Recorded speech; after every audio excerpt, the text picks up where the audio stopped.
6-এর প্রথম পর্যায়ক্রমিক পরীক্ষার মডেল বিজ্ঞান প্রশ্ন এইখানে আলোচনা করা হলো উত্তর সমেত। এরিথ্রোমাইসিস ওষুধ পাওয়া যায় ব্যাকটেরিয়া থেকে। সামুদ্রিক মাছের যকৃতে পাওয়া যায় ভিটামিন এ এবং ভিটামিন ডি। একটি ভৌত পরিবর্তন হলো জল ফুটে বাষ্প হওয়া। কৃষিক্ষেত্রে ব্যবহার সার হলো ডাই অ্যামোনিয়াম ফসফেট বা ডিএপি। কৃষিক্ষেত্রে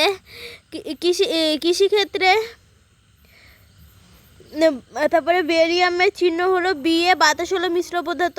সাগর কুসুমের সঙ্গে হলো ক্রাউন মাছের সম্পর্ক। অ্যাজোলা বাতাসে নাইট্রোজেনকে আবদ্ধ করতে পারে। পিতলের বাসনে সবুজ ধরা একটি রাসায়নিক পরিবর্তন। নির্দিষ্ট সময়ের ব্যবধানে কোনো ঘটনা ঘটলে তাকে বলা হয় পর্যায়বৃত্ত ঘটনা। নুন জল থেকে পৃথক ককে বলা হয় কেলাসন। ফসফেটের সঙ্গে pH 3। তারপরে হলো এক কথায় উত্তর দই তৈরির সময় দুধের কোন অ্যাসিড লাগে? Lactobacillus acid. ল্যাকটিক অ্যাসিড লাগে। রজন কোন গাছ থেকে পাওয়া যায়? পাইন গাছ থেকে। সবচেয়ে হালকা ধাতু হলো লিথিয়াম। সোডিয়াম ওয়াটারের মধ্যে দ্রাবক কোনটি? দ্রাব্য হলো কার্বন ডাই অক্সাইড গ্যাস এবং দ্রাবক হলো জল। কোনো একটি পরিবর্তন যে রাসায়নিক পরিবর্তন হতে পারে তা বুঝবো যদি পরিবর্তনের সময় সম্পূর্ণ নতুন ধর্ম বিশিষ্ট পদার্থের সৃষ্টি হয় এবং পরিবর্তনটি স্থায়ী এবং একমুখী হয়, তখন থেকে সেটি রাসায়নিক পরিবর্তন।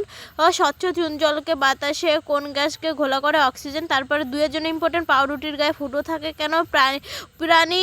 প্রাণীরা উদ্ভিদের ওপর নির্ভর করে। 2টি উদাহরণ দাও। ভৌত পরিবর্তন আর রাসায়নিক পরিবর্তনের পার্থক্য। কয়লার বড় টুকরো সবচেয়ে কালো গুঁড়োর দহনের দ্রুত ঘটে ব্যাখ্যা করো।